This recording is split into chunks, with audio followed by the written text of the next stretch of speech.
19h à Bonacomo, Douala. Madame, monsieur, bienvenue sur le plateau Equinox Soir.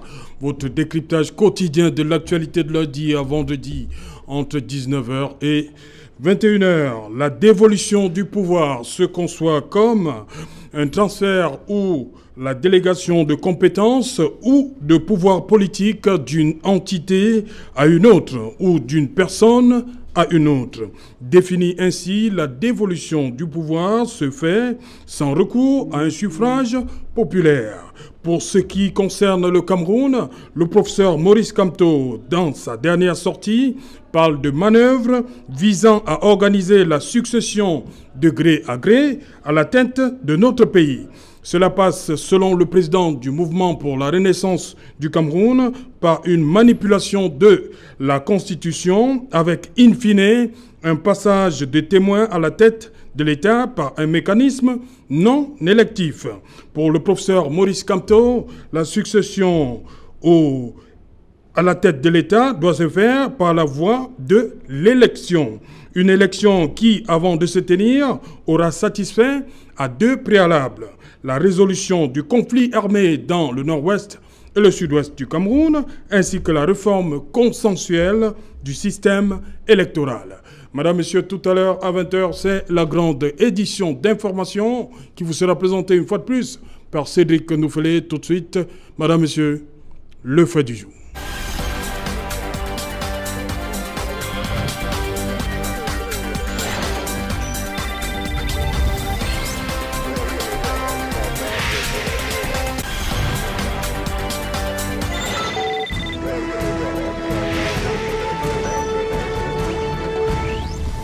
Dévolution du pouvoir et gré à gré, de quoi s'agit-il? Pour en savoir, nous avons invité sur ce plateau à Douala le professeur, le docteur Luison Essomba. Bonsoir docteur. Bientôt, vous serez professeur. Hein? Ah oui, oui, ça viendra. Tout le mal qu'on vous souhaite. Ça viendra, voilà. Serge Allon. Voilà, bonsoir une fois de plus et bienvenue, docteur Luison Essomba, enseignant de droit public à l'université de Douala. Vous avez repris les cours? Très bien, d'ailleurs j'ai été jeté au chaudron dès la rentrée du 1er juin. Oui. C'est moi qui ai introduit le cours de droit constitutionnel et régime politique d'ici et d'ailleurs. Je crois qu'au début il y a eu une rentrée un peu phlegmatique, mais au fur et à mesure que je déroulais le cours, la salle a fait son comble parce que sur les 3500 étudiants que nous avons au niveau 1, on était obligé, dans le strict respect des mesures de distanciation, de les repartir en 4 vagues. Oui. Donc sur les 3500, on a divisé par 4, on avait donc 875 étudiants dans un amphi de 4000 étudiants. Oui. Donc ça a permis donc de respecter les mesures barrières. Avec les masques, tout ça? Pardon? Avec les masques? Très bien entendu, c'est-à-dire que les étudiants d'abord ont marqué une conscientisation élevée parce que chacun est venu avec son masque, au-delà du masque que le doyen et le recteur ont bien voulu restituer à chaque étudiant présent à l'amphi. Voilà, merci docteur Luison Essomba. En face de vous, Valérie Mandengue. Bonsoir Valérie. Bonsoir Serge. Bonsoir au professeur Essomba, docteur Essomba, mais c'est tout le mal qu'on lui souhaite. Ça viendra. Qu'il arrive à ce niveau. Bonsoir aux millions de téléspectateurs d'ici et d'ailleurs qui suivent le programme Culte Equinox Soir. Voilà, Valérie Mandengue du mouvement du Rassemblement démocratique du peuple. Quel lapsus. Rassemblement démocratique du peuple camerounais. Tout simplement parce qu'on aura un représentant du mouvement pour la renaissance du Cameroun, et non des moindres. Lui, c'est Wilfried Ekanga, depuis Francfort. Bonsoir Wilfried, il est là. Bonsoir Wilfried, et bienvenue une fois de plus. Et téléspectateurs de Equinox TV, bonsoir à tout le Cameroun, bonsoir au docteur Luison Essomba. Merci. Bonsoir à Valérie Mandengue, que je rassure tout de suite en lui disant que le MRC se porte très bien sans sa présence. J'aimerais y adresser une dédicace spéciale à la famille de Samuel Ouazizi qui a perdu la vie justement cette semaine dans les circonstances terribles que nous connaissons du milieu carcéral camerounais. Et j'aimerais exhorter nos compatriotes à apprendre désormais à s'enquérir de la situation de nos frères qui sont pour la plupart injustement et arbitrairement emprisonnés dans un système très répressif. N'attendons pas que les nôtres meurent pour penser à eux. Il faut que nous prenions à partir de maintenant plus que jamais conscience du système dans lequel nous vivons. C'est comme en classe, l'élève médiocre assis au dernier banc avait besoin pour s'illustrer d'être violent, d'être agressif. Il est évident que dans un système politique où le régime n'a pas de programme ou de projet de société, il ne peut exister que par la répression.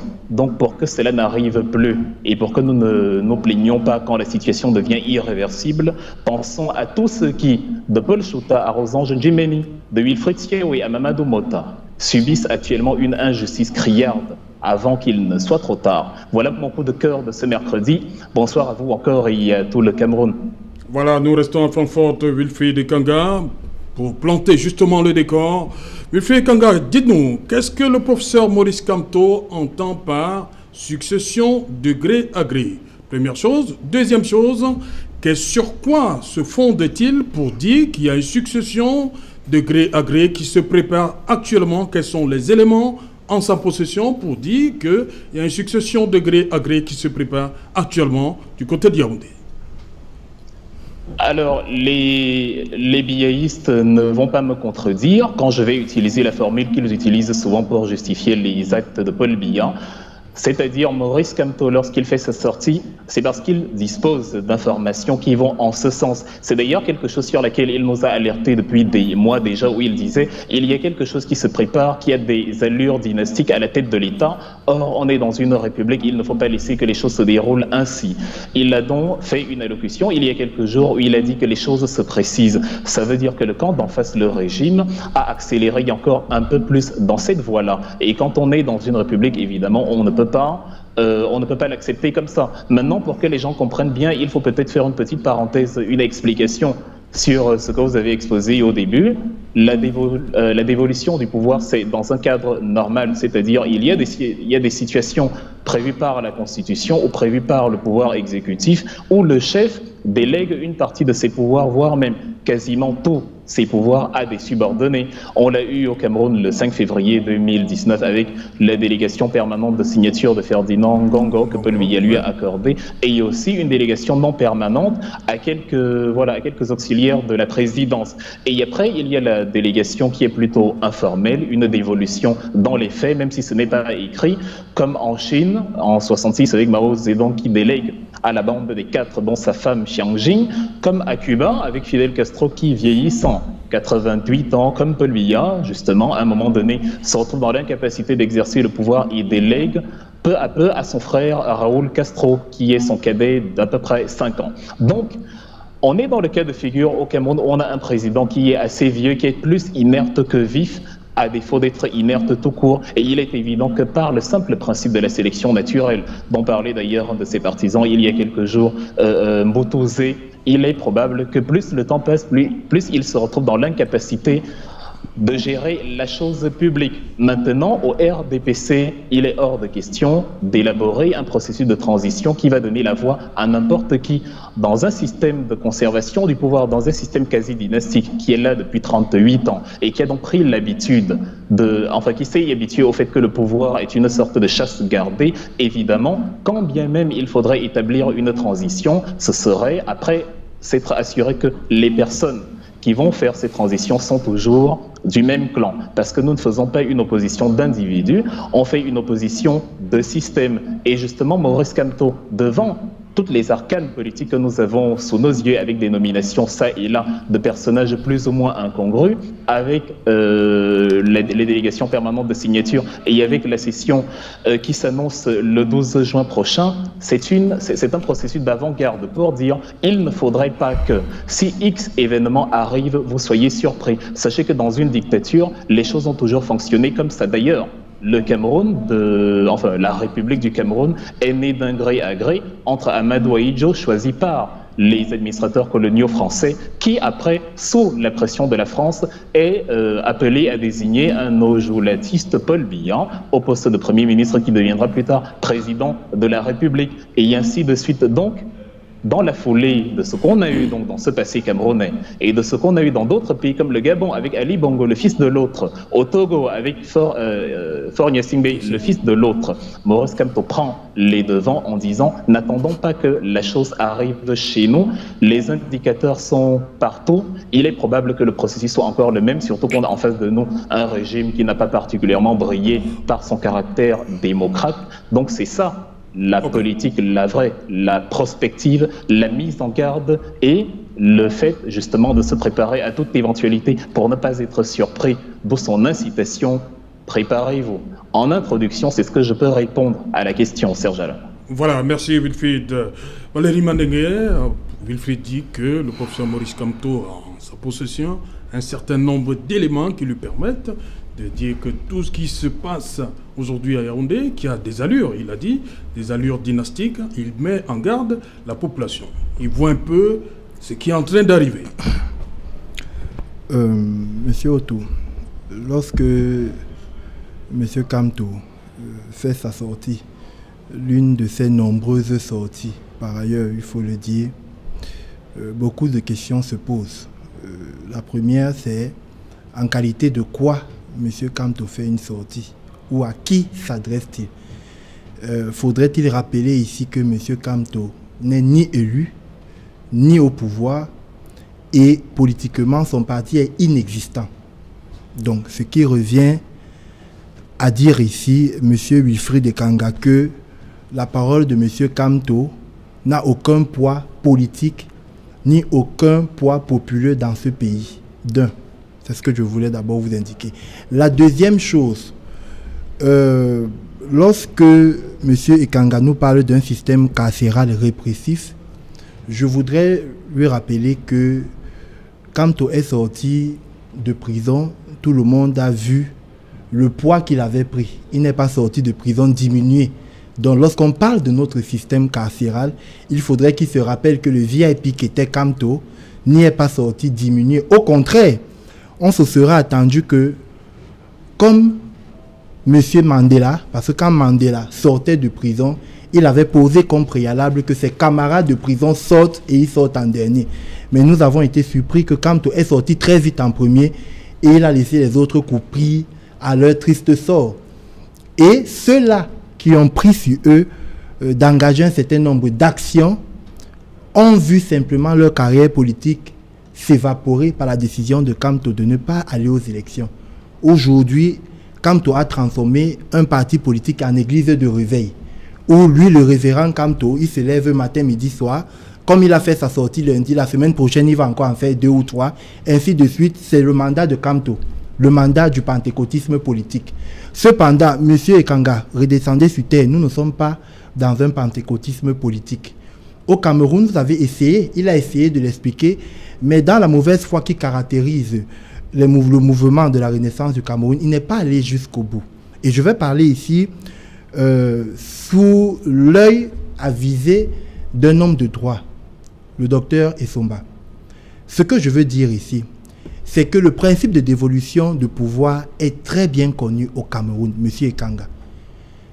Aujourd'hui, si nous devons parler d'incapacité, encore que nous ne pouvons pas parler d'incapacité parce que nous sortons d'une élection présidentielle qui a eu lieu il y a 2 ans, nous sortons d'une élection couplée qui a eu lieu il y a 3 mois et pas plus tard qu'il y a 3 semaines, le chef de l'État s'est adressé à la nation par rapport à la pandémie mondiale qui sévit au Cameroun. Donc nous avons un chef de l'État qui est au courant de la situation, qui suit de très près l'évolution sanitaire, l'évolution politique, l'évolution économique de son pays. Donc nous n'avons pas besoin ici de rentrer dans des incantations. Monsieur Otto, il est clair et il faut que cet amalgame soit levé. Si des personnes se sont battues et ont perdu de leur vie, pour que nous puissions nous asseoir sur des plateaux aussi sérieux que celui-ci, c'est pour que les symboles de la République ne soient pas galvaudés.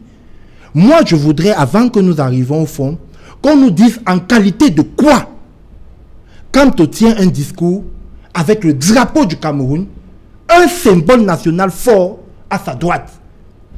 Le drapeau du Cameroun. Voilà, permettez-moi d'aller je reviens, parce que Wilfried, je veux que cette émission soit interactive. Wilfried a levé le doigt, il vous répond, je vous passe la parole. Non, je n'ai pas coupé Wilfried Ekanga. Non. Dans la bienséance aurait voulu que Wilfried me laisse aller jusqu'au bout. Non. Et il va souffrir. Ok, allez-y donc. Parce que je vais laisser aller jusqu'au bout. Allez-y donc. Ce que je veux donc dire. Oui, allez-y. Parce que vous avez posé une question, je voulais que Wilfried vous réponde. Et je vous passe la parole. Je dis donc ceci. Oui. La Constitution consacre celui qui a la légitimité et la compétence à faire un discours avec le drapeau du Cameroun. Okay. Il est temps que les autorités compétentes de ce pays se penchent sur cette question. Il n'est pas question de galvauder les symboles de la République à n'importe quelle fin. Et ici, il faut qu'on soit clair, M. Autou. S'il arrivait aujourd'hui, parce que le prochain rendez-vous électoral, et je veux le dire à Wilfried, il est au Cameroun en 2025. Le code électoral et la constitution de l'État du Cameroun consacrent le prochain rendez-vous populaire électif en 2025. Il n'y a pas de rendez-vous électif avant.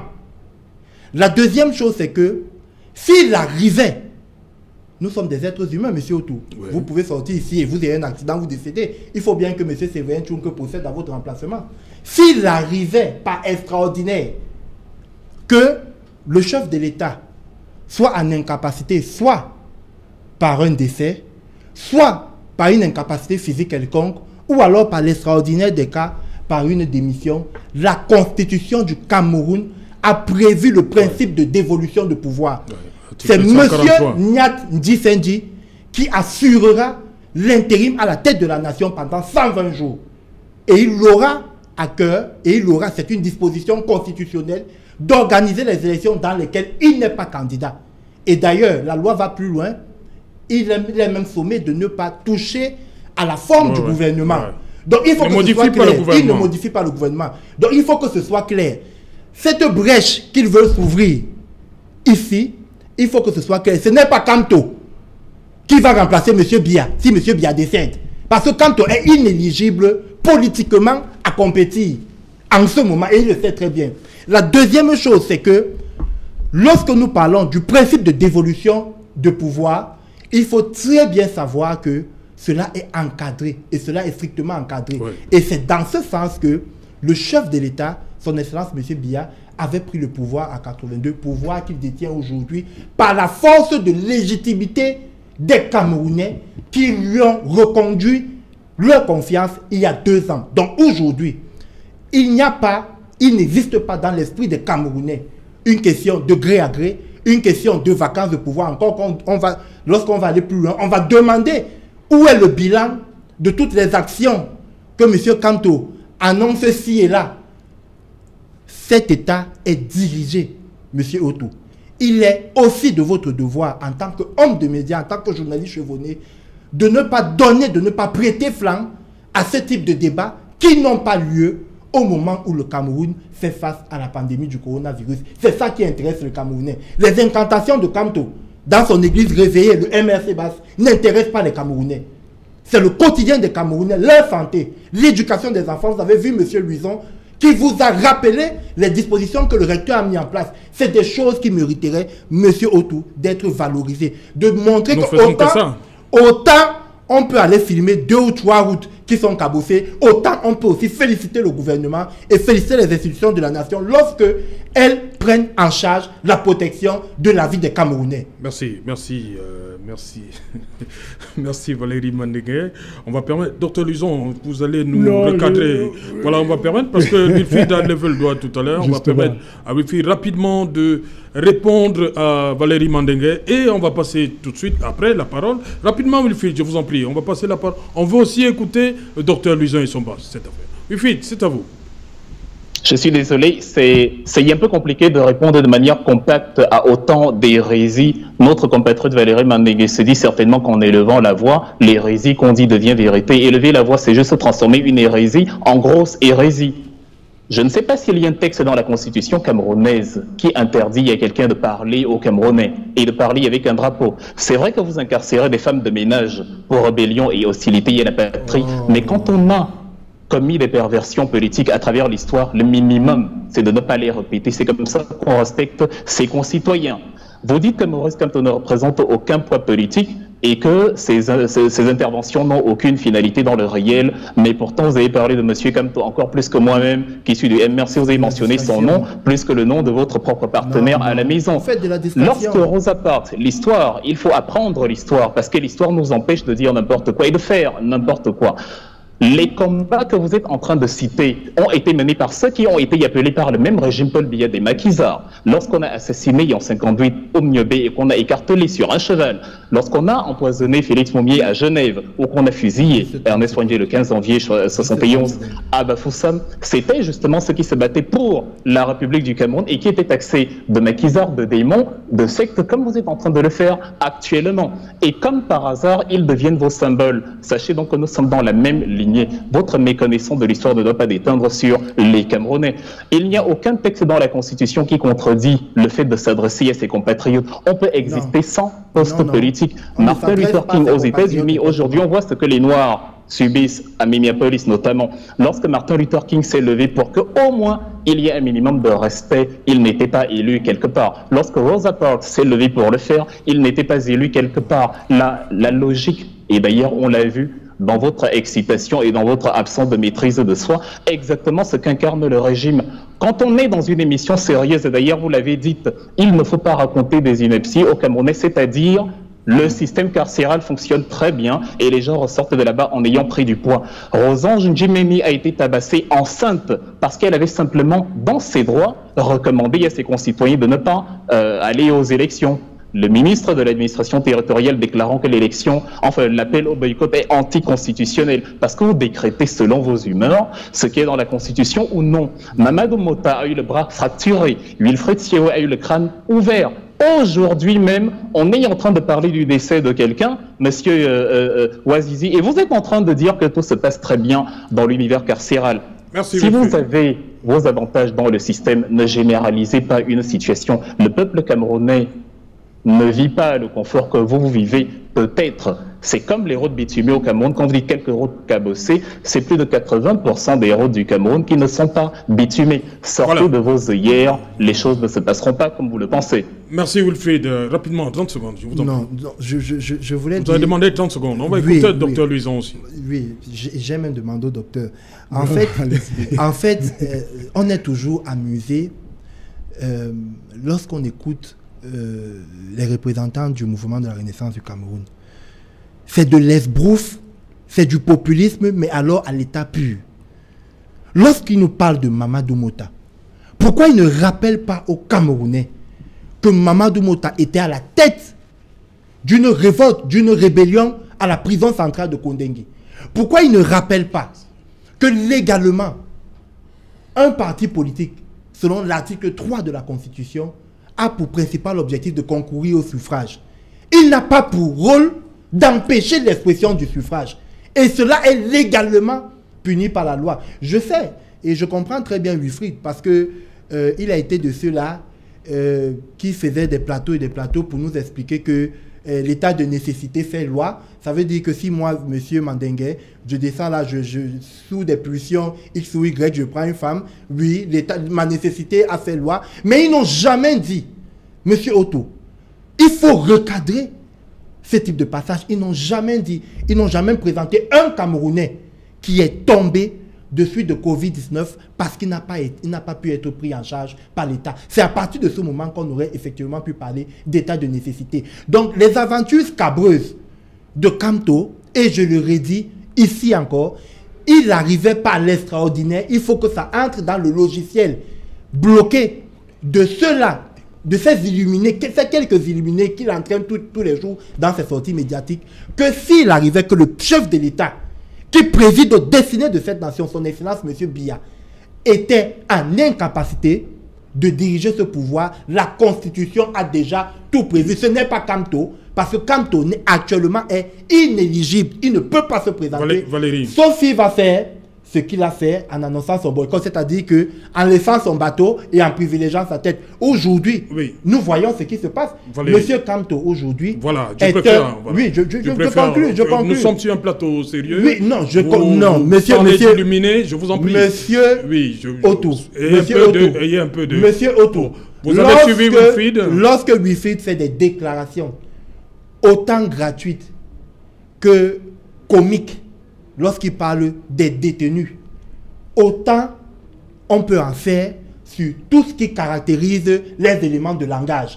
Si les éléments de langage ne reviennent pas à la bienséance républicaine, voilà, on respecte le président de la République, on respecte le professeur Kamto. Donc quand vous... Monsieur Kamto peut prendre la parole, il peut s'adresser à son parti, mais il ne parle pas au Camerounais parce qu'il n'a pas qualité et compétence à parler au Camerounais. Merci. Docteur Luizon Essomba, tout ça, on sait quand même que la vacance du pouvoir est bien encadrée par la Constitution du Cameroun.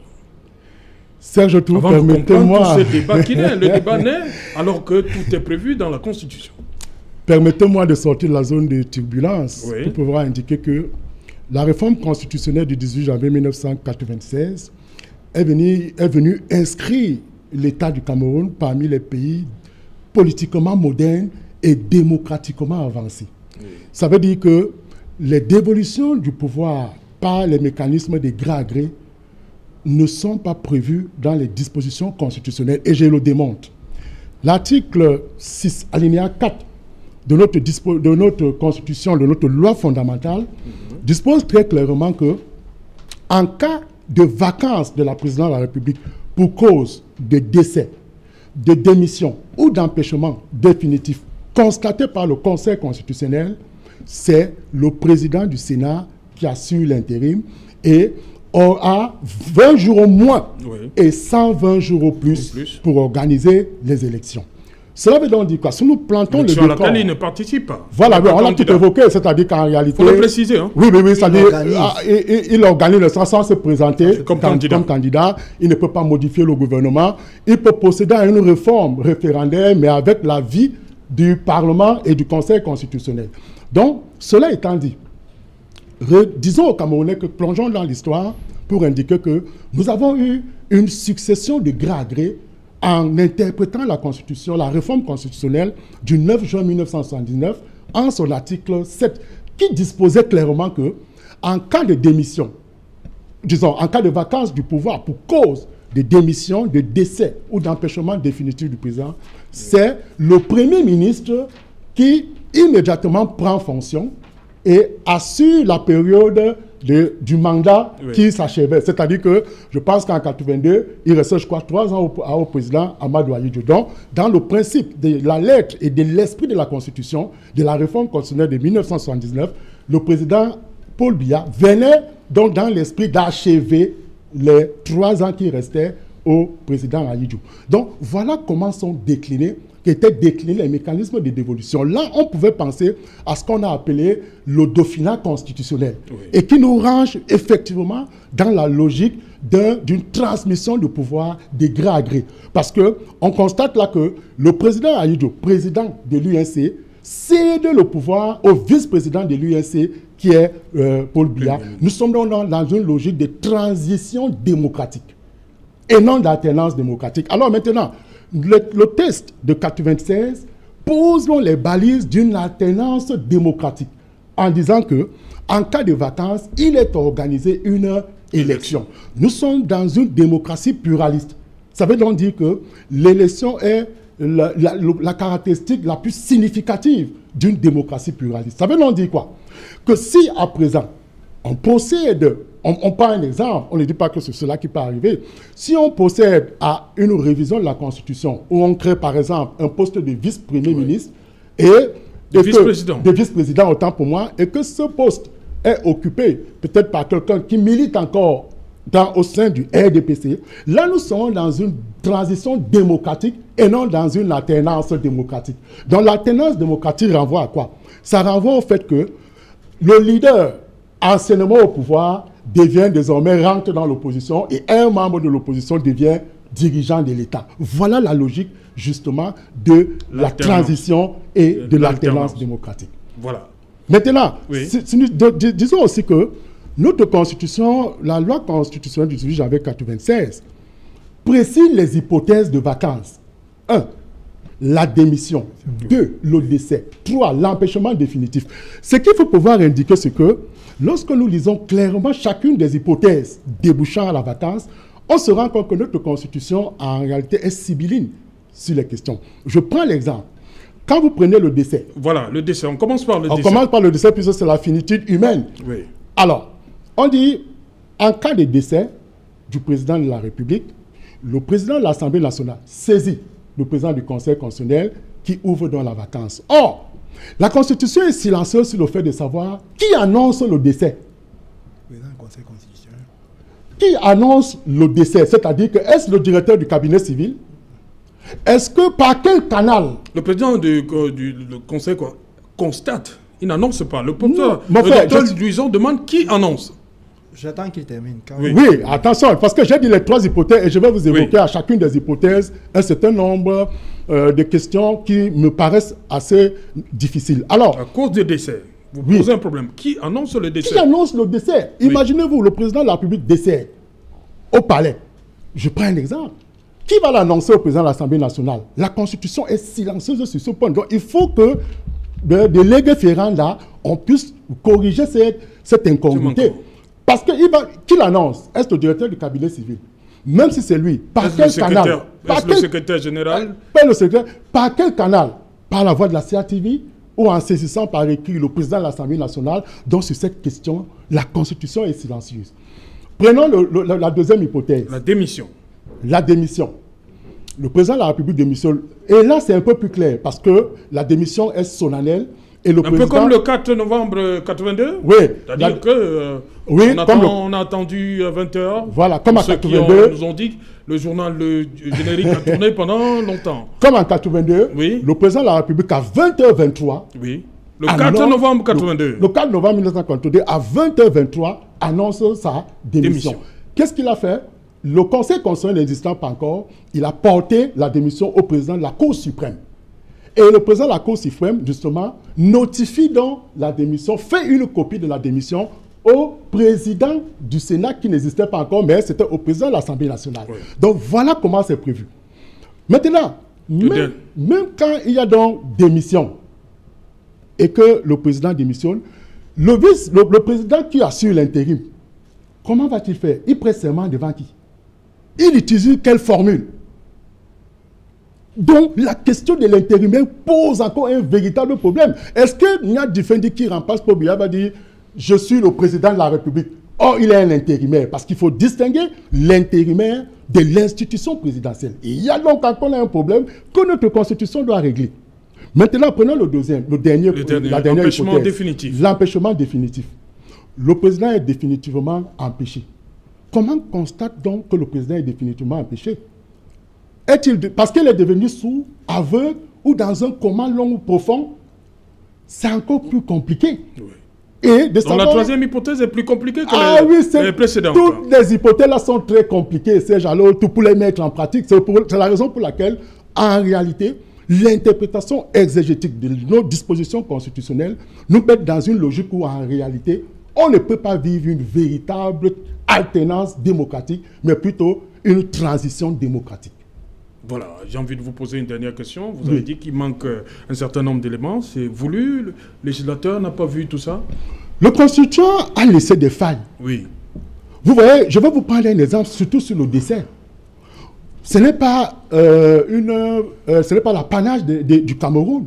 Certains États africains ont vu leur chef d'État décédé. On se rappelle en Guinée avec Lassana Conté, qui décède le 22 décembre 2005 et c'est annoncé 6 mois plus tard.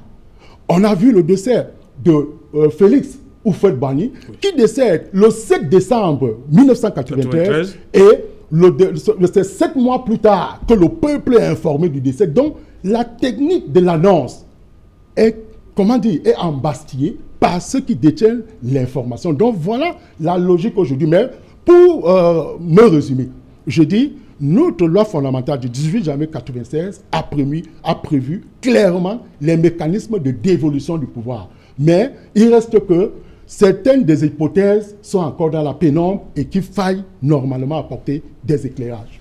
Valérie Mandega. Je pense que le docteur Isomba a parfaitement situé le débat et dans ces éléments de langage, vous avez très bien vu qu'il a rejoint ma position, qui est celle du dispositif constitutionnel et légal qui est en place. Je pense pour ma part que, à la lecture même de la loi, même si le docteur Isomba n'a pas voulu aller jusqu'au bout, et a fait un peu du juridisme. La lecture de la loi, si on lit la loi, si on regarde comment les événements se sont passés, que ce soit en 82, et si on regarde l'esprit de la loi d'aujourd'hui, la Constitution de 96, celui qui annonce le décès du chef de l'État, c'est le président du Conseil constitutionnel. Parce que saisi par qui de droit pour annonce de ce décès. Donc c'est le président du Conseil constitutionnel. Maintenant, pour ce qui est du reste, nous le savons tous, nous l'avons dit assez ici, que le président du Sénat... Valérie Mangende, c'est écrit où là? Non, pas du tout. C'est écrit où que c'est lui qui annonce? Je dis bien ceci. Lorsque le docteur Essomba parle ici des pénombres ou des insuffisances de la loi, il nous a très bien indiqué que le président du Conseil constitutionnel est informé du décès par le président du Sénat. Et lorsqu'il est informé du décès par le président du Sénat, encore qu'on n'est pas dans ce cas de figure, même si M. Kamto nous envoie dans ce type de débat, ici, il revient au président du Conseil constitutionnel, effectivement garant de la constitution de l'État du Cameroun, d'annoncer aux Camerounais que, à partir d'X, parce que c'est lui qui est le garant de tout ce qui va suivre au niveau de l'État. Ce n'est pas une affaire de RDPC, ce n'est pas une affaire de SDF, c'est une affaire de constitution. Et la constitution est claire à ce niveau. Donc, les amalgames ou le dilatoire qui peut s'infiltrer n'est qu'un dilatoire ou une amalgame de mauvaise foi. Tous ces mécanismes sont connus. Tous ces mécanismes sont clairs. Si aujourd'hui, M. Kamto veut nous parler du gré à gré, lorsqu'il modifiait la Constitution en 2008, où il allait lui-même pour pouvoir lever le verrou de l'article 6 sur la limitation des mandats, ne faisait-il pas du gré à gré? Lorsque Brain Trust gagnait des marchés, lorsqu'il était ministre délégué, ce n'était pas du gré à gré qui s'offrait. Donc je pense que ce débat est nul et de nul effet. Parce qu'aujourd'hui, nous sortons des élections où le Rassemblement démocratique du peuple camerounais a encore une fois de plus eu la confiance des populations. Et tenez-vous tranquille, monsieur Otou, je vais vous faire cette exclusivité. Pendant que vous m'invitiez sur ce plateau, le député de Vaury Sud, monsieur Emmanuel Pongo, a aujourd'hui doté 53 établissements de l'arrondissement de Douala 2e en dispositifs sanitaires et hygiéniques pour que des enfants puissent aller à l'école dans un cadre sain, dans un cadre propre. Voilà, c'est ce qui intéresse les Camerounais. Les Camerounais sont intéressés par les questions de santé. Les Camerounais sont intéressés par les questions d'éducation. Les Camerounais sont intéressés par les questions de logement. Les Camerounais ne sont pas intéressés par des incantations d'église de réveil. Si le révérend Kamto a décidé de faire du MRC une église de réveil, libre à lui. Mais simplement, il faudrait qu'on dise à M. Ekanga, qu'on dise à ceux qui le suivent encore, malgré qu'il soit au fond du trou, que M. Kamto, d'une façon ou d'une autre, ne pourra pas, parce que la prochaine élection, j'insiste sur ce fait, M. Serge Otou, est en 2025. Il n'y a pas d'élection populaire avant. Parce que lorsque M. Kamto prend la parole et dit tenez-vous prêts, il demande à qui de se tenir prêt. Les Camerounais se tenaient prêts pour lui, pour qu'il soit le 9 février dans les urnes. Il a fui les urnes. Il a traité tout un gouvernement d'illégitime et on a retrouvé le même Kamto en train de faire une demande d'audience au ministre Atangandji. Je pense donc que les millions de téléspectateurs qui nous écoutent, qui écoutent ce programme ce soir, sont convaincus d'une chose. Si M. Kamto est un pape, eh bien il est un pape de l'incohérence. Mais Serge, oui, je voudrais un peu apporter un léger éclaircissement pour dire à Mandengue qu'en réalité, la disposition qui semble un peu plus claire, c'est celle de la démission. Oui. C'est celle de la démission qui est un peu plus claire. C'est-à-dire le président, il démissionne, on dit, il fait une annonce solennelle et il notifie le président du Conseil constitutionnel. Et le président du Conseil constitutionnel fait une copie au président du Sénat. Vous voyez? Mais maintenant, par rapport aux autres choses, sur par exemple le décès, tant que le président de l'Assemblée nationale n'est pas informé, le président du Conseil constitutionnel ne peut pas s'auto-saisir. Il doit donc attendre l'information que doit lui donner le président de l'Assemblée nationale. Vous voyez, c'est en cela que je dis que l'information peut disparaître entre le cabinet civil et l'Assemblée nationale. Ou on peut ne pas porter l'information au président de l'Assemblée nationale. Et même si on lui portait l'information, le président du Conseil constitutionnel ne peut ouvrir la vacance que dès lors qu'il est saisi de manière formelle par le président de l'Assemblée nationale. Monsieur Manestor, c'était dans la précision que j'ai voulu faire parce que... Moi, je vais avec la permission de Serge, moi, je vais même dans votre sens aussi. Oui. Je vais vous demander, docteur, où est-ce que, dans quel lieu public républicain, dans quel lieu institutionnel se discutent les questions de constitution? C'est bel et bien à l'Assemblée nationale. Justement. Bon, à partir du moment où vous prenez sur vous d'être absent dans cette instance qui discute des questions constitutionnelles, des questions légales, et vous revenez faire des sketchs comme M. Kamto en fait tous les jours, vous devenez donc inapte et vous êtes non éligible. Donc, j'ai embrayé pour vous dire qu'aujourd'hui, M. Kamto n'est pas la personne indiquée pour nous parler des questions de dévolution de pouvoir et de gré à gré. Parce qu'il ne participera pas. Valérie Mandela, je vous en prie, je vous en prie. Soyons le langage. Non, le langage est soigné. Je vous en prie. Le langage est soigné. Soyons le langage, c'est une émission sérieuse. Monsieur Autour. Oui, le langage est soigné. C'est pas les réseaux sociaux. Non, personne ne fait du sur les réseaux sociaux. Soyons le langage. Beaucoup de gens nous suivent. Juste une précision. Oui, on va... Wilfried, il attend depuis... Oui, on va lui passer la parole. Juste pour dire à Mandeke que non, quand il dit que Kamto ne peut pas, c'est une position de principe qui me semble radicale. Oui. Parce qu'il y a des possibilités qui sont offertes à Kamto de se présenter si aujourd'hui il y a une vacance de la présidence. Par exemple, il peut avoir les 300 signatures de la candidature indépendante. Peut-être ça peut être compliqué, on ne sait jamais, nous sommes en politique. Ou bien peut être investi par une formation qui a des élus. Une autre formation politique. Et il va abandonner les siens. Voilà, c'est dans la politique. C'est dans pour dire qu'il y a une possibilité. Il y a des possibilités.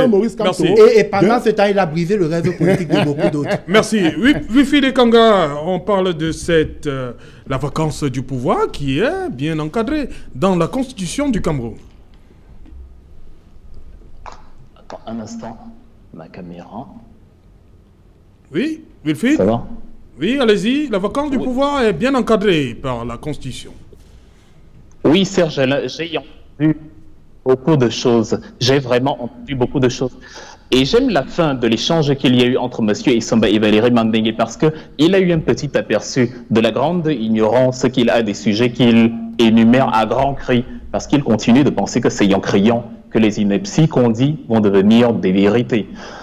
Vous êtes donc informé que M. Kamto peut être président de la République. Vous l'avez grogné 1000 fois sur le plateau. Vous n'avez même pas mesuré à quel point vous étiez ridicule aux yeux de ceux qui vous écoutaient. De deux, Maurice Kamto n'a jamais dit qu'il va être président à tous les prix. Il a dit et il l'a répété à maintes fois, si ce n'est pas moi, ce sera quelqu'un d'autre. Même vous, si vous aviez un peu de bonne foi, vous pourriez être président. Oui, une minute. J'ai demandé que ce soir, on fasse une émission.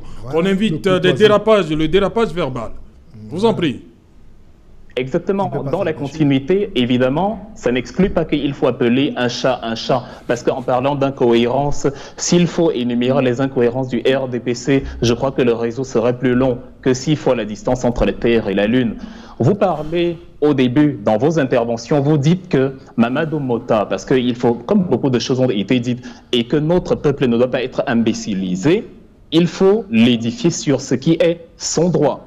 Lorsque Mamadou Mota va marcher, vous justifiez le fait qu'il soit allé marcher, vous appelez cela révolte, et vous expliquez que c'est pour ça qu'il a eu le bras brisé. C'est-à-dire que votre niveau de cynisme dépasse les plus hauts sommets.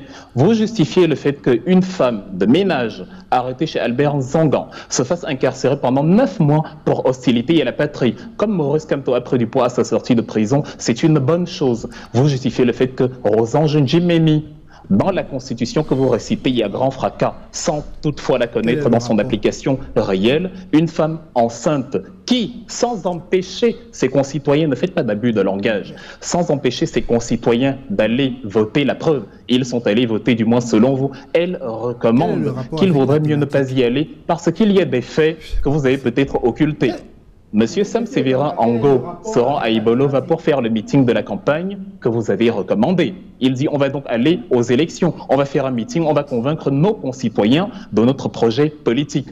Est-ce qu'il est arrivé à Ibolova? Point d'interrogation. Est-ce qu'on lui a versé de l'eau sur la route en lui disant « rentrez chez vous » à lui et son groupe? Point d'interrogation.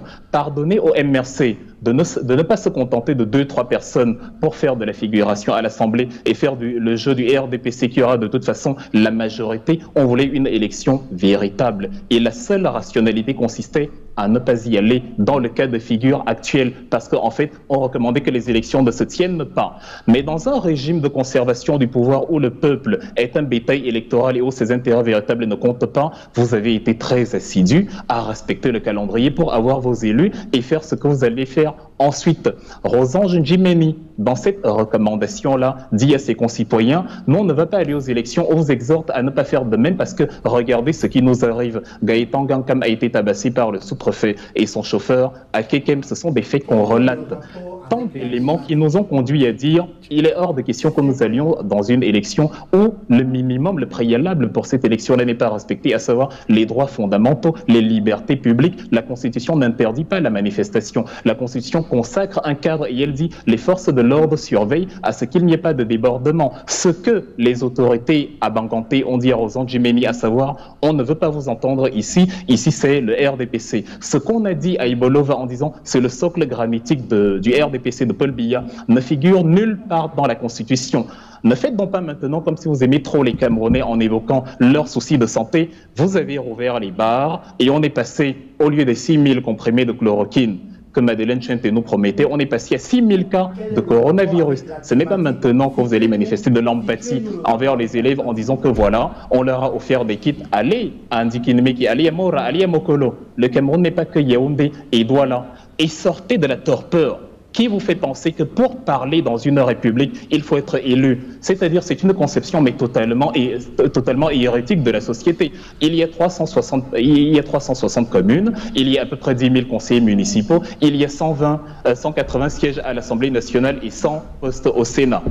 Il y a 25 millions de Camerounais. Il est donc impossible que tous les Camerounais aient un poste électif de toute façon. Si vous voulez empêcher le peuple de s'exprimer, sachez que vous empêchez 99,99% de la population de s'exprimer. On peut s'exprimer qu'on soit élu ou pas. Il y a les organisations non gouvernementales, il y a les associations, il y a les organisations de la société civile. Il y a 1001 moyens de s'exprimer dans une république et de faire valoir ses droits. Quand on gouverne, puisque tout le monde paye des impôts, qu'il ait élu Paul Biya ou pas, tout le monde a donc le droit d'exiger, il y a Paul Biya, la réforme justement du système de l'infrastructure sociale. Et si quelque chose manque, il a le droit de le réclamer. Et si c'est une personne publique qui a de la notoriété et qui est écoutée par des Camerounais, même si vous n'écoutez pas parce que vous avez horreur de la vérité, sachez qu'il a le droit de le faire. Que ça vous plaise ou pas, le drapeau camerounais n'est pas un monopole du président de la République. Le drapeau camerounais est sur toutes nos cartes d'identité, sur tous nos passeports. Quand on est à l'étranger, on le brandit et on dit il est camerounais, on n'est pas président pour cela. C'est ce que vous devriez comprendre, c'est ce que vous devriez comprendre entre autres choses. Nous sommes donc dans un contexte où, d'un côté, quand ça vous arrange, parce que vous confondez la science au commérage, quand ça vous arrange, Maurice Kamto, de toute façon, n'a servi à rien dans l'affaire Bakassi, c'est Paul Biya qui a fait de lui quelqu'un, et le lendemain, Maurice Kamto devient subitement omniprésent. Le cabinet Brentford, c'est lui, la constitution camerounaise, c'est lui, etc. Attention, sachons raison garder. Dans la problématique actuelle, on a confondu dans l'analyse, et j'ai beaucoup aimé l'intervention de M. Essomba, mais je crains qu'on ait confondu dans l'analyse ce qui devrait être à ce qui est. On parle comme si le Cameroun, le régime camerounais respectait sa constitution. Le fait de la prolongation du mandat présidentiel n'est pas de Maurice Kamto en 2008. Ne racontez pas cela aux Camerounais, c'est une hérésie encore. C'est Paul Biya qui décide de prolonger justement le mandat présidentiel pour se représenter, parce que l'appétit vient en mangeant. Il faut rester au pouvoir le plus longtemps possible. En ce sens-là, il n'a pas respecté la Constitution. Lorsque, en 1976, le 18 janvier, on dit en cas de vacances, la présidence est assurée par l'intérim est assuré par le président du Sénat. Il n'y a pas encore de Sénat à ce moment-là parce qu'il verra le jour en 2013. Ça veut dire que pendant près de 2 décennies, la Constitution elle-même était erronée de ce côté-là parce qu'on ne voyait pas l'intérêt de matérialiser un texte qu'on avait soi-même rédigé. Et lorsqu'on a eu les élections en 2018, je ne sais pas quel texte de la Constitution permettait à Paul Atanganji d'aller chercher les 7 émissaires de Transparency International dont vous-même, vous ne savez pas à l'heure actuelle la provenance. C'est devant cet amoncellement de tricherie et de fraude, cet amoncellement de perversité politique que un homme averti en vaut 2, un politicien, un politologue averti en vaut 200, qu'on met justement... On prend les devants et on se dit de manière préventive, il ne faut pas que, avec justement ce que nous sommes en train de voir de ces gens qui n'ont jamais respecté ni la Constitution, ni les droits de l'homme, ni aucune forme de respect de la société, ni aucune forme de matérialisation d'infrastructures, on ne peut pas s'attendre à ce que ces gens-là, que le lion devienne subitement herbivore. Ils vont certainement répéter le même procédé. Merci Wilfried. Valérie Mandengue, je vous ai vu très impatient. Je voulais dire à Wilfried que le docteur Essomba, sur ce plateau, n'a fait que répéter des hypothèses venant du basique du droit constitutionnel et qui restent en somme des hypothèses. Ça, il faut le dire. La deuxième chose que je voudrais dire, c'est que je vois cela répandu sur les réseaux sociaux, comme quoi les élus de 2020 sont des élus qui accompagnent le régime RDPC. Mais je voudrais poser une question à Wilfried. Lorsque Kamto va compétir en 2013 dans le Fundi, où il est battu, il voulait être député de quoi? Est-ce qu'en ce moment, le code électoral était moins bon ou plus bon qu'en ce moment? Lorsque M. Kamto va en 2018 aux élections, il ne partait pas avec ce même code électoral. C'est donc dans cela que je parle du pape. Je le qualifie de pape de l'incohérence. Et la deuxième chose, c'est qu'en République, il faut qu'on se le dise. Nous le savons très bien. Le MSC travaille à installer un état d'anarchie, un état de nature. Mais en République, lorsque vous voulez vous exprimer en République, il y a le principe de légitimité. Et le principe de légitimité est conféré par les urnes. C'est par les urnes que vous pouvez prendre la parole et porter avec vous une idéologie, comme le portent aujourd'hui les élus qui sont en place depuis le 9 février et qui travaillent aux côtés des populations. Merci. Je tenais à faire cette précision. Merci. Il est 20h, c'est la 20h dans quelques instants parce que il est là, Cédric Nouffelé pour le 20h, justement. Il est là en position. Bonsoir Cédric, au menu ce soir. Bonsoir Serge Alain, bonsoir aux invités. Ce soir, c'est le cri d'indignation des organisations internationales, du syndicat national des journalistes du Cameroun, après la révélation exclusive d'Equinox Télévision suite à la mort d'un confrère, le journaliste Samuel Ouazizi, qui a succombé à des sévices corporels et la torture. Après avoir été arrêté il y a près de 10 mois, nous ferons le point sur cette vague d'indignation dans le journal de 20h. Nous parlerons également ce soir d'un débat qui a cours sur le traitement relatif à la chloroquine. Contre toute attente, l'OMS a fait un rétropédalage. Elle vient d'annoncer qu'elle reprend ses essais cliniques sur l'hydroxychloroquine. Pourtant, il y a 9 jours, elle est suspendue après une étude controversée publiée par une revue médicale britannique. Comment en est-on arrivé à ce rétropédalage? Élément de réponse dans le journal de 20h. Et Equinox, qui a eu l'autorisation de publier la réaction du professeur Didier Raoul, reviendra sur ses propos, lui qui se présente comme une star des maladies infectieuses et qui a démonté l'étude publiée par cette revue médicale britannique de Lancet. Nous en parlerons ce soir. Et concernant la situation épidémiologique, des médecins s'inquiètent. La courbe de progression du coronavirus suscite des inquiétudes et le secteur public dit être incapable de faire face à cette montée vertigineuse des cas de coronavirus au Cameroun. Et le ministre de la Santé publique a annoncé que près de 7 structures privées pourraient être prises pour accompagner le gouvernement. Dans le cadre de la prise en charge médicale, on fera le point sur la situation sanitaire relative à la pandémie du coronavirus dans le journal de 20h. C'est Alain. Voilà, madame, monsieur, c'est donc la fin de cette première partie. Equinox Soir, on se retrouve après le 20h de Cédric pour Equinox Soir, deuxième partie. Ce sera le temps du débrief, toujours en compagnie de nos 3 invités.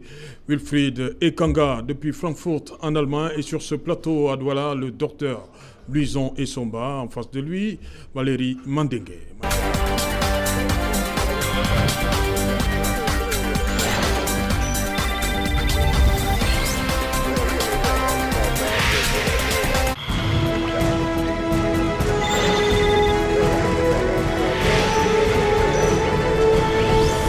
Madame, monsieur, si vous nous rejoignez à l'instant, c'est Equinox Soir, deuxième partie. Tout de suite, le débrief du journal. Nous sommes toujours en compagnie de Wilfried Ekanga du mouvement pour la renaissance du Cameroun depuis Francfort en Allemagne. Ici en plateau à Douala, Valérie Mandengue du Rassemblement démocratique du peuple camerounais. En face de lui, le docteur Luison Essomba, enseignant de droit public à l'université de Douala. Docteur Luison Essomba, comment on peut vivre pendant près de 300 jours sans avoir des nouvelles d'un être cher?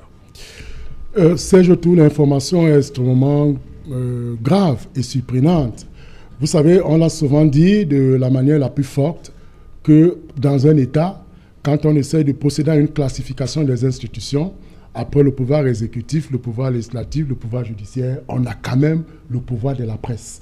On a les médias, en fait, qui jouent un rôle très important.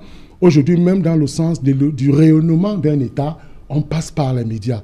Et ça fait de sorte que tous ceux qui exercent cette fonction, c'est la raison pour laquelle on est tombé sur le principe de la liberté de la presse, qui voudrait quand même que ceux qui accomplissent cette lourde tâche au quotidien soient quand même libres. C'est vrai que, que nous sommes dans un régime de ce qu'on appellerait le régime préventif, c'est-à-dire qu'en réalité, le principe, c'est la liberté et l'exception des mesures de police, c'est l'exception. Ça fait donc de sorte que le journaliste doit, dans le respect des règles déontologiques et de l'éthique, doit travailler en ce sens-là. On peut condamner qu'aujourd'hui, on va monter un peu une presse à gage, mais l'important à dire, c'est qu'il faut respecter les hommes des médias, parce que sans eux, même un État ne peut rayonner. C'est la raison pour laquelle, lorsque nous vivons et nous apprenons une telle information, des sévices corporels sur un journaliste, ça doit sérieusement faire mal. Ça heurte même d'ailleurs la conscience nationale et même internationale, de savoir qu'un journaliste qui aide à la sensibilisation, à l'information et même au divertissement puisse partir de cette manière-là. Donc, en réalité, nous interpellons les pouvoirs publics de davantage procéder à la protection des droits de l'homme. C'est vrai, on n'exclut pas l'hypothèse qu'aujourd'hui, on peut quand même avoir à un moment donné une presse à gage. Mais je dis une chose, respectons le journaliste. S'il a commis une infraction, autant utiliser les voies de droit. C'est-à-dire qu'il comparaît devant une juridiction, il répond de ses actes et il est condamné si tel est vrai que les raisons qui justifient son inculpation sont juridiques. Donc moi, je pense qu'il faut éviter de vivre de tels actes. Les journalistes sont quand même là pour porter et faire rayonner l'image d'un État. Valérie Mandengue, un journaliste qui meurt de suite des sévices corporels, quelle image donc pour le Cameroun à l'étranger? Monsieur Otto, permettez-moi déjà, par la prise de parole que vous me donnez, d'adresser à la famille du défunt des sincères condoléances, parce qu'il est toujours difficile de perdre un être cher, qu'il soit en incarcération ou qu'il ne soit pas. C'est toujours un traumatisme dans une famille.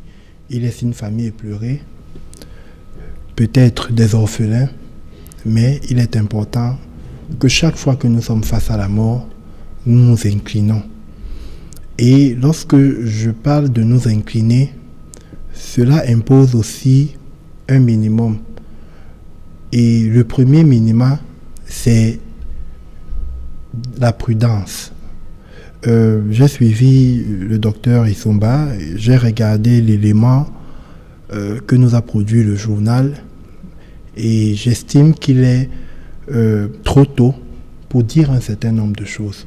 Je pense qu'aujourd'hui, avant d'affirmer, il faudrait que nous laissions les autorités compétentes déjà ouvrir une enquête, apporter les preuves ou pas qu'il y a eu sévice, parce que c'est suffisamment grave s'il y a sévice, et ce n'est qu'au bout de ce schéma que nous pourrons dire quelque chose ou émettre un jugement de valeur ou pas.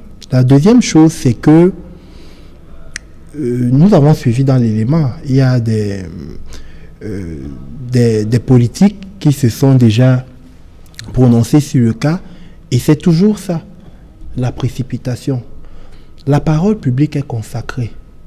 Lorsque vous parlez sur le plan public, vous devez prendre le temps. Et lorsqu'une nouvelle arrive, il faut prendre le temps de recouper avant de donner des avis. Monsieur Otto, autant je m'incline devant la mémoire de ce compatriote qui est décédé, autant je m'insurge contre cette géométrie variable en termes de dénonciation ou en termes de prise de parole. Ce que je veux dire, c'est quoi? Nous avons eu, il y a quelques mois, un journaliste qui s'est fait agresser à Paris par des membres ce représentant d'une organisation ténébreuse appelée la BAS. Il n'y a pas eu de levée de bouclier. Il n'y a jamais eu de levée de bouclier. Donc, il ne faudrait pas que l'indignation... Si on parle de mort d'homme. Oui, j'arrive. Il ne faudrait pas que l'indignation soit mémoire sélective. Nous parlons de mort d'homme, mais ici, nous parlons du corps de journalistes. Oui. Et plus loin, moi je serais d'accord avec vous, Monsieur Otou, qu'on aille plus loin. Qu'aujourd'hui, un débat soit ouvert au niveau des conditions de travail des journalistes. Moi, je suis d'accord avec le docteur Luison quand il dit un certain nombre de choses, mais allons plus loin. On saisit toujours des occasions pour mettre en place un certain nombre de réformes. Comment les journalistes travaillent aujourd'hui dans ce pays quand on parle de presse à gage? Est-ce que les journalistes aujourd'hui ont un minima pour survivre? Lorsqu'on sait que le président du syndicat des journalistes, je crois, M. Denis Kwebo, a quitté un organe de presse que je ne citerai pas ici pour arriérer de salaire. Donc, c'est des questions, c'est des interpellations pour nous qui sommes des politiques, à mettre en place des réformes structurelles qui puissent encadrer la profession et encadrer les individus. Maintenant, juste pour chuter et revenir à ce qui nous interpelle, je dis encore, attendons que les enquêtes soient menées, attendons que, l'administration pénitentiaire, le secrétariat d'État à l'administration pénitentiaire qui sera saisi, le ministère de la Justice sera saisi. Attendons la fin de l'instruction qui va s'ouvrir pour pouvoir nous prononcer. La parole hâtive sur le plan public est toujours préjudiciable. Attendons, moi je reste prudent, je reste suffisamment, je prends de la hauteur, je ne veux pas faire de déclarations outrageuses, mais ce que je dis ici, c'est que un Camerounais s'en est allé, que son âme repose en paix et que sa famille puisse avoir le courage de surmonter cette douloureuse épreuve.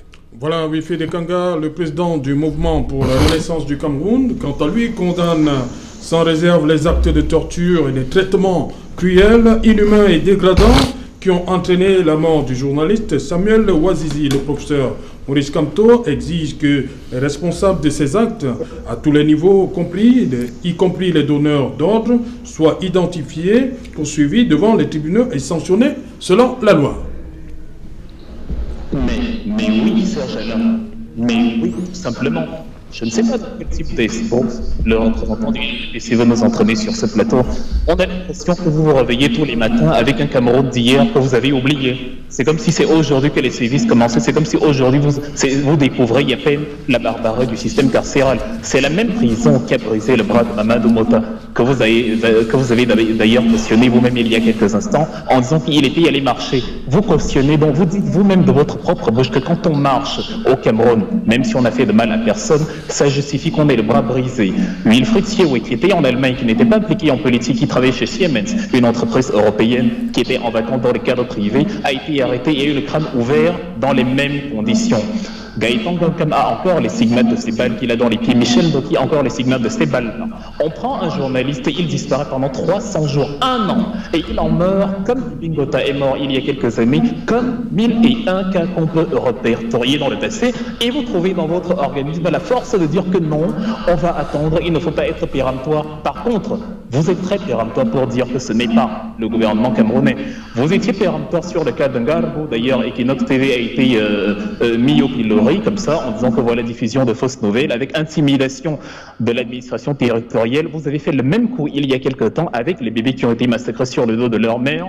Il y a quelques instants, les MRCistes qui avaient été arrêtés à Ambam la semaine dernière ont été libérés. Je me souviens qu'à l'annonce de leur arrestation, les billéistes me disaient encore une fois de plus que bon, non, c'est pas ça, c'est pas vrai. Est-ce que vous avez les images? Est-ce que vous avez les preuves? C'est incroyable. C'est donc pour ça, c'est à cause de ce manque de crédibilité, de cette répétition discontinue d'un mensonge auquel plus personne ne croit, que quelqu'un comme Obama, le vrai, je sais pourquoi je dis le vrai tout à l'heure, avait dit que l'Afrique n'a pas besoin d'hommes forts et d'institutions fortes, parce que le Cameroun, par exemple, ne respecte pas lui-même ses textes de loi. Il n'y a aucun respect des droits publics.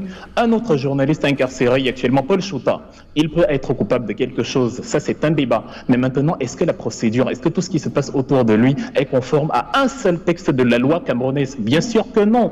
C'est-à-dire, il n'y a ni avocat, ni prise en charge, rien du tout. Ça fait 1 an qu'il est incarcéré et ce n'est qu'un exemple parmi tant d'autres, parce que là, on cite les exemples les plus connus. Donc, cette culture du mensonge, cette culture du faux, cette culture de l'esbrouf continue est ce qui pousse dans certains politiciens qui, pour vous, n'ont pas la légitimité, puisque vous estimez que la légitimité, c'est par les urnes, ce qui est faux.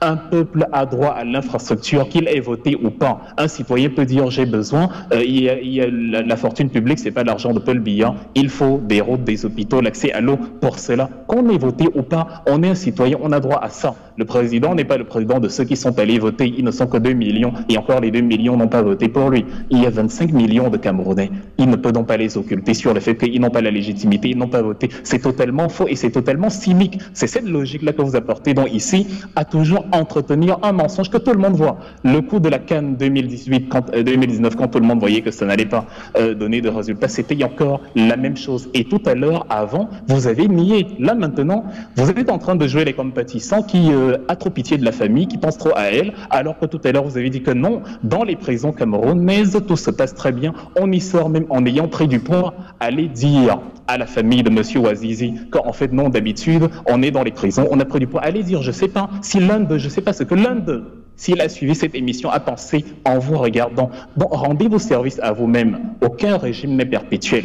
Nicolae Ceausescu, en Roumanie, qu'on a fini par mettre de côté en 1989, était surnommé le firmament de l'humanité. C'est-à-dire, il était même au-dessus des humains que le dieu Paul Biya que vous encensez actuellement. Mais ceux qui étaient prêts à n'importe quel cynisme pour le soutenir à l'époque ont payé très cher quand ce régime a tourné le dos. Donc faites très attention, vous êtes jeunes, pensez à la suite. Maintenant, sur la logique du coronavirus, c'est la même chose. Ceux qui vivent ces réalités-là sur le terrain vous disent qu'actuellement, il y a une recrudescence des cas. On est à 7000 cas. On n'est que le 3 juin, supposons, on est dans la continuité du mois de mai. Donc, simplement du 1er au 31 mai, on atteint les 7000 cas. Donc, 5000 cas de plus que sur les 2 premiers mois, parce qu'on a rouvert les bars et maintenant, on veut interdire les veillées. Mais pendant ce temps, les gens peuvent se serrer dans les bars et les boîtes de nuit. Cette incongruité, cette incohérence dans vos mesures, quand vous justement, justement, Wilfried, justement, vous avez un peu... on va partir sur cette interdiction du gouverneur de la région du centre. Plus de veillées dans la région. Votre réaction? Mais Serge Alain Otto, quand on prend la chose dans la globalité, les gens les moins susceptibles d'attraper le Covid-19, ce sont les enfants, les plus jeunes. Et la population camerounaise est très jeune, l'âge moyen est de 17 ans et demi à peu près. Ce sont les vieux qui meurent le plus. C'est pour ça d'ailleurs qu'on a peu de cas, en tout cas peu de mortalité au Covid-19 en Afrique, outre le fait qu'il n'y a pas assez de tests pour voir d'abord les chiffres réels, c'est que la population est jeune, dont elle ne meurt pas beaucoup. Mais maintenant, on nous a mis dans une problématique où, avec cette jeune population-là qui, elle, est moins susceptible de contracter le virus, on a d'abord ouvert les vannes à ceux qui sont plus vieux, c'est-à-dire à ceux qui vont dans les bars, à ceux qui vont dans les boîtes de nuit. C'est à ceux-là qu'on a ouvert en premier avant d'ouvrir les écoles.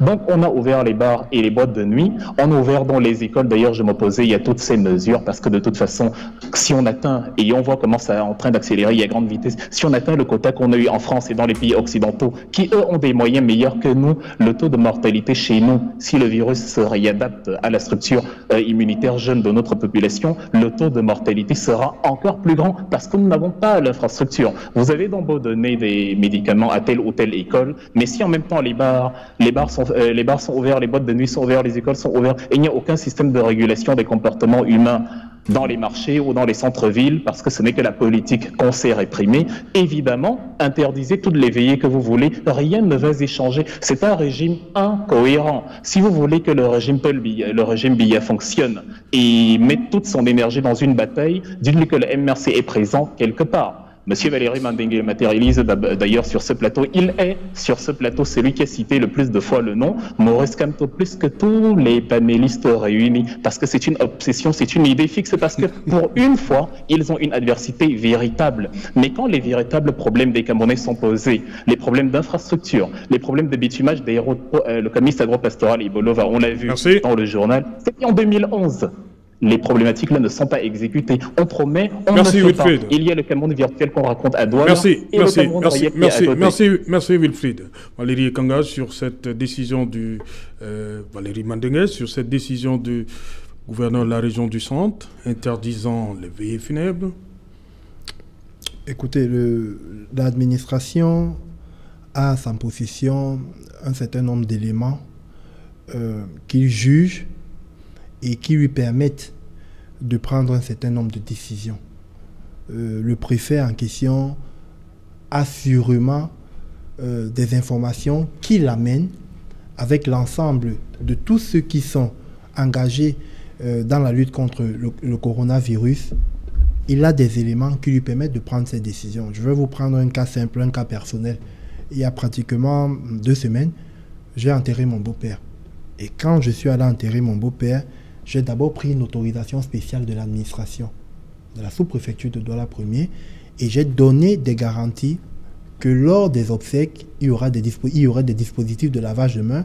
Nous avons partagé des masques et nous avons observé la distanciation sociale, chose qui a été encadrée par l'administration qui est venue évaluer ce qui avait été pris comme engagement. Donc je pense que chaque fois que nous voulons faire quelque chose, nous avons l'obligation de nous référer à qui de droit. Et en l'entame d'émission, contrairement à la philosophie et au verbiage de M.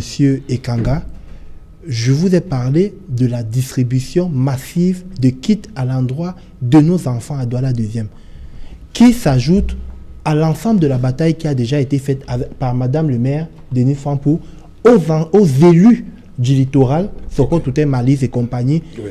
Nous combattons la maladie au quotidien. Voilà. Nous ne faisons pas de philosophie, monsieur Otou. Voilà. Maintenant, vous avez déjà dit ça. Je vois qu'on évacue rapidement le débrief. On était sur le centre. Vous avez donné votre point de vue parce qu'il faut réagir sur, sur Papillon. Maintenant, je voulais dire quelque chose. Vous ne m'avez peut-être pas permis que votre métier de journaliste est encadré. Il est encadré par la loi. Il n'y a pas une immunité de journaliste. Parce que lorsque j'entends des faits sur, par exemple, une personne comme Paul Chouta, il faut rappeler aux Camerounais que depuis 2014, Paul Chouta s'était rendu spécialiste de chantage et de diffamation. Aujourd'hui, Paul Chouta fait face à la justice. Paul Chouta n'avait pas une immunité. Donc, cette espèce de dogme qui veut que aujourd'hui, il faut à tout prix transgresser la loi pour mettre l'État devant les faits ne peut pas prospérer. Nous sommes dans un état de droit et vous-même, monsieur Otou, chaque fois que vous sortez une information, vous vous assurez de recouper parce que vous ne voulez pas rentrer dans le champ de l'illégalité. Donc, on ne peut pas se permettre ici d'encourager l'illégalité. Nous ne sommes pas dans un état de nature, celui que le MSC veut installer. Donc, il est très important et je reviens encore sur ce que j'ai dit. Le journaliste qui est décédé, paix à son âme, il faut que nous ayons des éléments sur les causes de son incarcération, les conditions de son incarcération et une enquête qui va nous dire si, 1, il a eu des sévices corporels, 2, les causes de sa mort, parce que la mortalité en milieu carcéral n'est pas une exception au Cameroun. La mortalité en milieu carcéral fait l'objet d'études dans le monde et qui prouvent que des personnes décèdent lors de leur incarcération. Merci, Dr Luizon Isomba, sur ces 2 actualités. Justement, il y a l'interdiction des veillées funèbres dans la région du centre et Papillon qui interdit d'organiser un hommage à Manu Dibango. Oui, pour le premier point, il faut savoir que les autorités de police administrative avaient déjà pris sur elles l'interdiction de toutes ces gestions mortuaires. Je dois vous rappeler qu'à Bafia, dans l'Ombam, le prophète s'est opposé radicalement à l'enterrement de Madame le maire, Madame Zimtiem, qui est maire là-bas. Et elle a perdu sa mère. Et le prophète lui a dit non, pas d'organisation, de truc, il faut l'enterrer. Parce que certainement, des rumeurs ont circulé qu'elle était plutôt atteinte du Covid. Or, Madame le maire démontrait que sa mère est morte d'une autre maladie. Et ça a causé donc entre le préfet et l'autorité communale une certaine, une certaine mauvaise chaleur, mais qui aujourd'hui me semble, cette chaleur est venue de bon temps. Maintenant, s'agissant de l'artiste Papillon, je sais que c'est un activiste. Je l'ai souvent vu dans ces comités de lutte contre la piraterie. Mais ce qu'il faut également dire d'un autre côté, c'est que c'est un artiste peu recommandable. Peu recommandable parce qu'on l'a vu, même dans le cadre musical, on se rappelle du duel entre les artistes épais comme lui. Il leur a vendu son brevet d'invention et il est revenu chanter la même chanson. On l'a vu, et moi personnellement, je l'ai vu cogner l'enfant de sa voiture et il est parti en fuite. Et aujourd'hui, Il veut, par pur opportunisme, recueillir une occasion pour s'embourgeoiser. Je pense que ce n'est pas normal. Manu Dibango, c'est un artiste au talent iconoclaste. Donc on ne peut pas se lever un bon matin comme ça et espérer faire une organisation de ses obsèques lorsqu'on n'a pas eu une autorisation préalable de la famille. C'est une famille bien organisée, donc il faut respecter la mémoire de ce grand artiste qui part quand même dans des conditions extrêmement difficiles. Valérie Mandengue, Papillon interdit d'organiser un hommage à Manu Dibango. Je pense que c'est une décision pour la famille de bon sens. Je pense que un artiste de la dimension de Manu Dibango, tout recueillement qu'on peut faire pour lui ne peut pas se faire dans ces conditions. Je pense que monsieur Papillon a été maladroit et heureusement que la famille a rattrapé cela parce que lorsque, et c'est ce que nous émettons comme souhait, lorsque la Covid-19 sera derrière nous, lorsque nous allons faire le bilan de cette pandémie dévastatrice, Manu Dibango fait partie de ces icônes-là dont la disparition nous rend tristes, mais ces icônes-là qui devront avoir des obsèques à la dimension de ce qu'ils étaient. Manu Dibango n'aura pas que des obsèques nationales au Cameroun, ça va commencer par la France, ce pays qu'il a adopté, et ça va se terminer ici. Et je pense que ce soit pour la France, que ce soit pour l'Europe ou pour le monde entier, il aura un hommage qui sera digne de soi. Okay. Et au Cameroun, je pense que ceux qui organiseront l'hommage national à M. Manu Dibango seront des personnes qui ne seront pas de l'acabit de M. Papillon, avec tout le respect qu'on a pour lui. Voilà, on va terminer avec Wifi dans quelques secondes. On arrive au terme de l'émission. Papillon Motanguigna qui veut rendre hommage à Manu Dibango. La famille dit niet. Je crois que c'est la seule partie du reportage qui n'est pas un débat. Parce que même si Papillon était un ange tombé du ciel, la famille a la légitimité absolue, et pas par les urnes, la légitimité absolue de décider de qui doit participer aux funérailles du membre de leur famille ou non. Donc ça n'a rien à voir avec l'égalité intrinsèque de Papillon. À partir du moment où la famille a dit on ne veut pas de lui, le débat il est clos. C'est ainsi que ça se passe quand on a un patrimoine génétique qu'on partage. Voilà, merci une fois de plus. Wilfried d'avoir été avec nous, Wilfried depuis Francfort en Allemagne. Merci Valérie Mandengue d'être venue. Merci à vous, docteur Luizon Isomba, plus pour vos éclairages. Hein. Merci. On va relire l'article 142. 142. Voilà, madame, monsieur. Voilà, madame, monsieur, nous sommes donc arrivés au terme de cette édition Equinox Soir. Toute l'équipe conduite par Séverin Tchouban vous donne rendez-vous demain lorsqu'il sera 19h. Bonsoir, Banjoun.